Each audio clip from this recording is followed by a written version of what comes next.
말씀의 제목은 이 땅에서 가장 미묘한 사명입니다. 제목이 범상치 않습니다.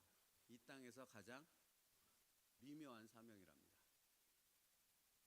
어째서 이런 제목이 붙은 것일까요? 생각해봐야 될 질문 아니겠습니까? 그냥 사명이라고 말하면 우리가 너무나 익숙하게 여겨지는 사명입니다. 우리는 예수 그리스도를 전하는 사명자요, 하나님의 영광을 드러내는 하나님의 일꾼된 사명자들입니다. 근데 오늘 제목은 이 땅에서 가장 미묘한 사명이랍니다. 세례 요한이 주인공이 되어지죠. 예수님의 일꾼된 우리의 사명은 그는 흥하여야 하겠고 나는 쇠하여야 하는 사명이기 때문에 미묘한 사명이라는 제목이 붙었습니다. 이렇게 질문할 수 있는 건 아니겠습니까? 예수님도 흥하고 나도 흥하면 되잖아요. 노이 좋고 외부 좋으면 되지 않습니까? 그렇게는 안 되는 거죠. 그렇게는 안 되는 겁니다. 거기에 핵심적인 말씀의 중심이 있는 겁니다. 그러면 그는 흥하여야 하겠고 나는 쇠하여야 하는 사명이라면 우리가 감당해야 될 그 사명은 어떤 것입니까? 세례 요한의 경우를 들어서 설명해 본다면 세례 요한은 자신은 전혀 드러나지 않게 하고 오직 예수님만 드러나게 하는 사명이었다라는 것입니다. 세례 요한의 삶 자체가 그러했습니다. 사람들에게 그는 이렇게 광야에서 외치는 소리에서 확 인기를 끌면서 드러났잖아요. 그죠? 성경에 보면 예수님이 오기 전에 세례 요한이 광야에서 세례를 베풀며 복음을 선포하였습니다. 회개하라, 천국이 가까웠느니라. 놀라운 복음을 선포했고 그가 광야에서 경건한 삶을 살며 놀라운 하나님의 역사와 함께 복음을 선포하자 많은 사람들이 세례 요한에게로 몰려들었고 가장 인기 있는 사람, 가장 유명한 사람이 되어졌습니다. 예수님이 오시기 전까지는.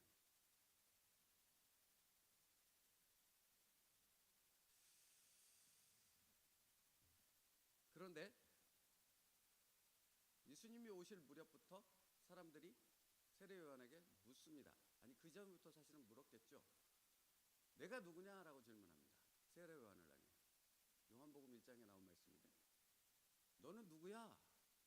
누군데 세례를 베풀고 누군데 복음을 전하며 누군데 우리에게 회개하라고 외치는 것이야? 그렇게 묻자 세례 요한이 가장 처음에 답한 대답이 뭔지 혹시 기억하십니까? 요한복음 1장에 나는 그리스도가 아니야 라고 했습니다. 여러분 매우 중요한 말씀이죠. 나는 그리스도가 아니야. 그 말은 무엇인 줄 아십니까? 나는 그 그리스도를 가리키는 사람이야. 나는 그리스도는 아닌데 그리스도에게로 너희를 안내하는 사람이야. 내가 여기서 외치는 목적은 있어.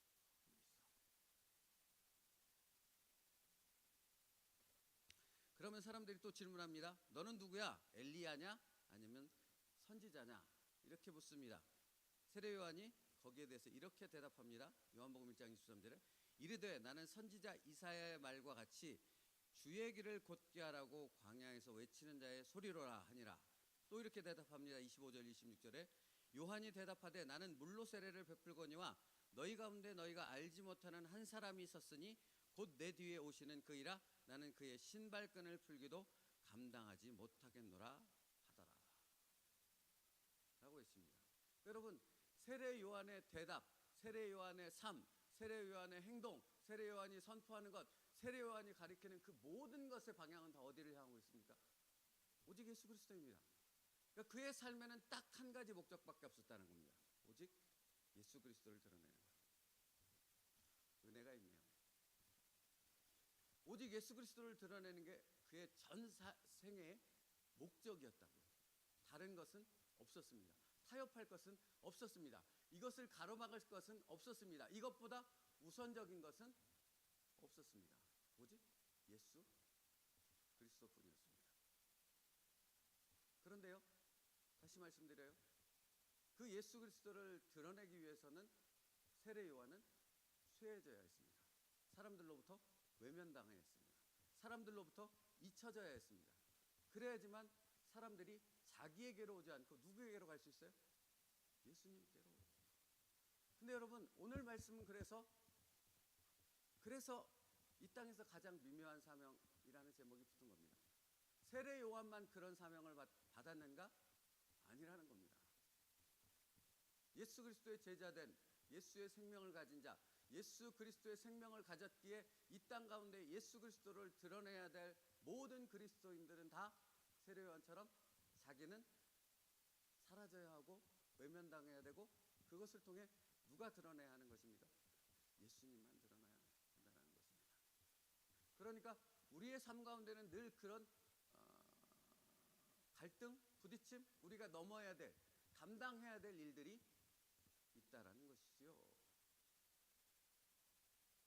성경에 보면 세례 요한이 자기의 제자들을 예수님께로 보내지 않습니까? 그렇죠. 그분이 그리스도야.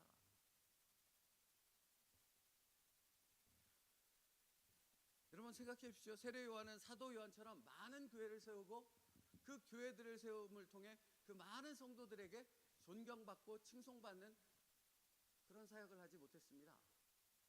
사도 베드로처럼 교회 수장이 되어져서 많은 사람들을 이끌고 많은 사역들을 하며 그것을 통해 영광받는 그런 사역도 하지 못했습니다.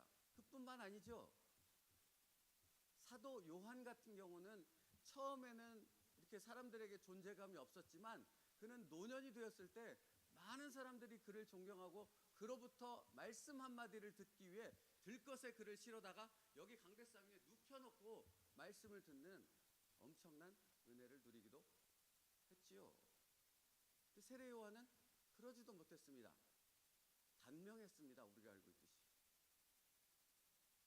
세례 요한의 삶은 전체가 그랬어요. 그러나 여러분 아십니까? 그를 통해 예수님이 드러나셨다는 겁니다. 그는 자신의 삶을 통해 예수 그리스도를 드러내었고 세례 요한의 삶에는 그래서 늘 누가 보이시고 나타났어요?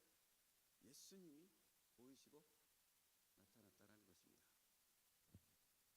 그런데 더 중요한 것이 있습니다. 그렇게 예수님을 드러내는 세례 요한의 삶은 슬픔과 고난 가운데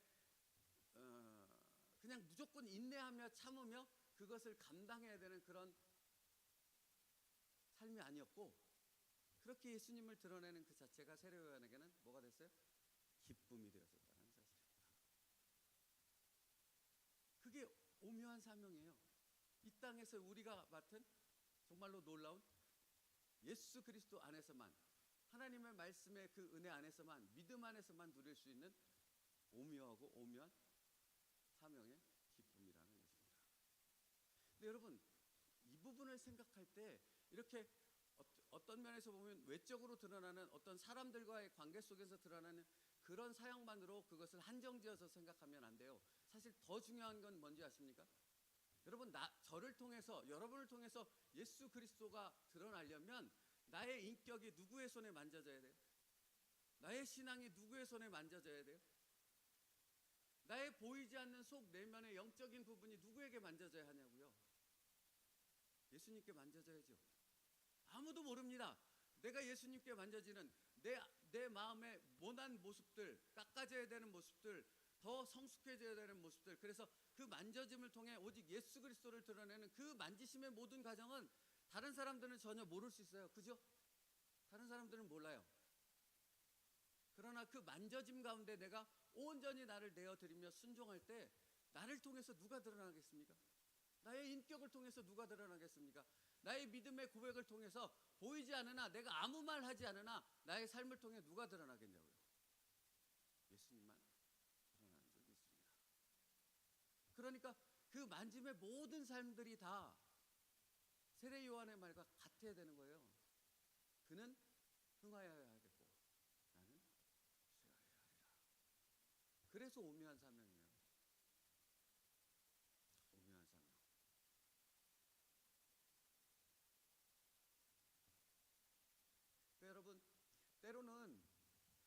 그래서 세례 요한이 사람들로부터 외면당했자 그랬잖아요. 3점 그 존재감이 없어져 갔다 그랬잖아요.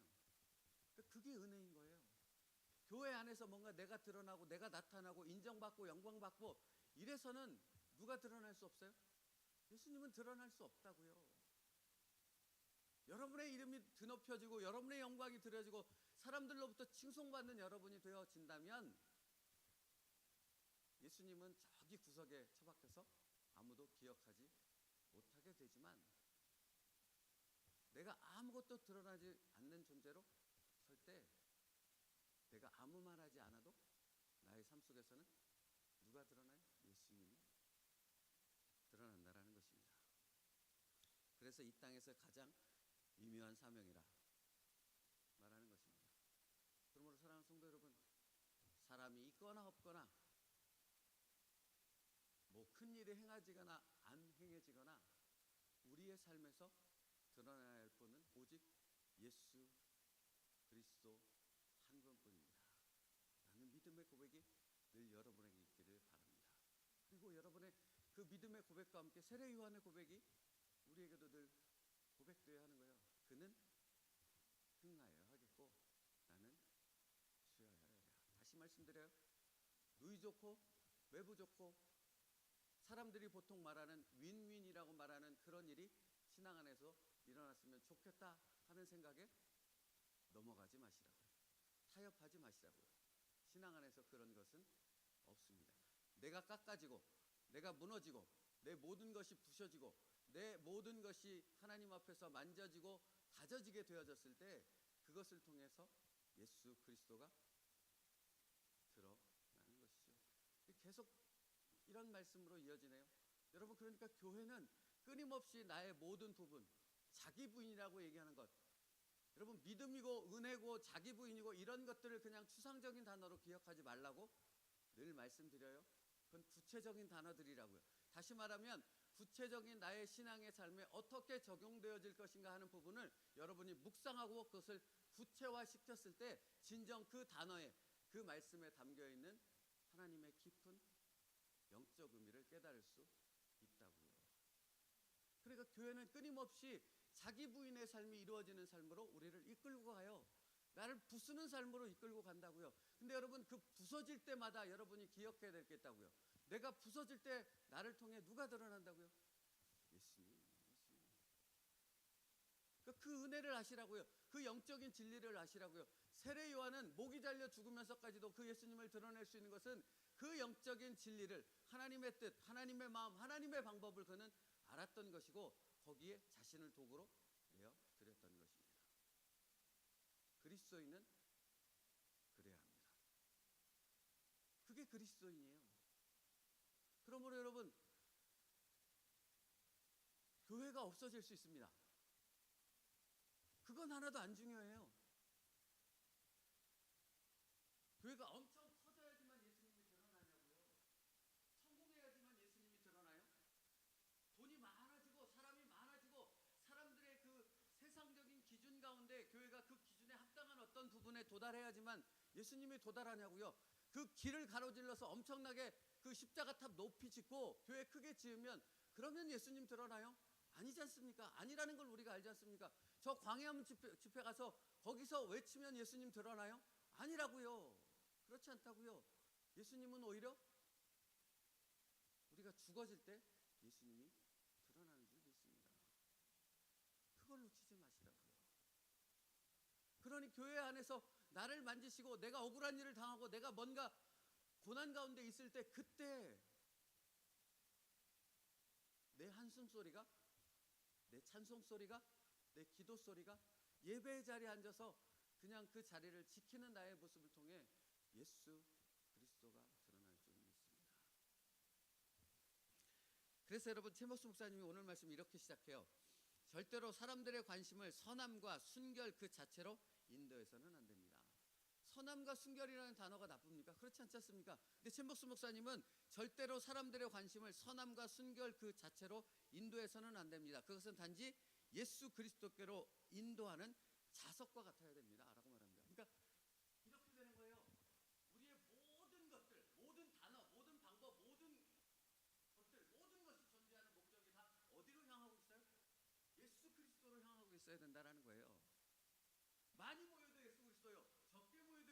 그리스도요.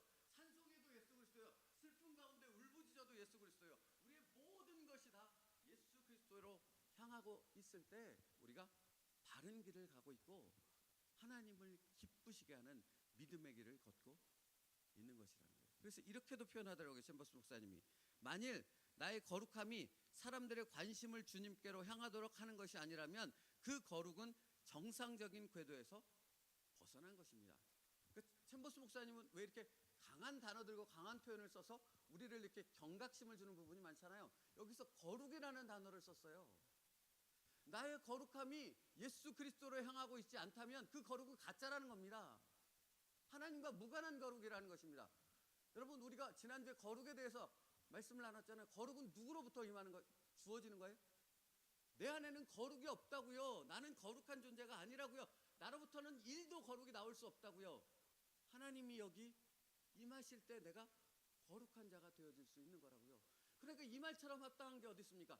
하나님이 임하실 때 거룩이 임하는 것이고, 이 거룩을 붙잡고 이 거룩한 삶이 내 안에서 사라진다면, 그 거룩이 나타난다면 그 거룩을 통해 드러나실 분은 오직 예수 그리스도밖에 없다는 것은 당연한 것 아니겠냐고요. 그러니까 금식할 때, 기도할 때 성전 중앙에 서서 얼굴을 드러내고 내 영광을 드러내는 금식과 기도가 되어진다면 어찌 그것이 하나님이 영광 받으시는 금식과 기도가 될 수 있겠냐는 것이지요. 사랑하는 성도 여러분, 말씀 마치겠습니다. 미묘한 사명을 우리는 받은 자입니다. 미묘한 사명이라는 말의 의미는 나는 쇠하여야 하겠고 예수님은 그때 흥하여질 수 있다라는 것입니다. 여기에 예외가 없다라는 것입니다. 그렇다면 여러분, 내가 낮아지고 비천해지고 내 이름이 알려지지 않고 내가 사람들로부터 무시를 당하는 일, 그러니까 내가 그럴 일들을 했기 때문에 그걸 당하는, 그것을 말하는 게 아니죠. 나는 그렇게 살지 않았고 그렇게 행동하지 않고 그렇게 말하지 않았음에도 불구하고 내가 그런 취급을 받게 되어질 그때 내가 그것을 감당하면 나를 통해 누가 드러난다고요? 예수님이 드러난다고요. 우리 교회를 통해 예수님이 드러난다고요.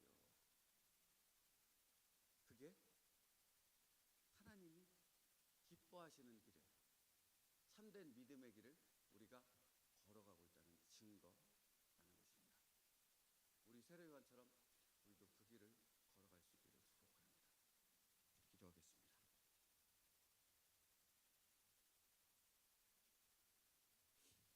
기도하겠습니다. 그는 흥하여야 하겠고 나는 쇠하여야 하리라. 살아계신 하나님, 우리가 세례요한처럼 이 말씀을 마음에 새기게 하여 주시옵고 천국 가는 그날까지 이 길에서 벗어나지 않는 믿음의 사람들 되게 하여 주시옵소서. 우리를 통해 오직 예수 그리스도만 드러나게 하여 주시옵소서. 예수님의 이름으로 기도 올리옵나이다. 아멘. 찬송가 250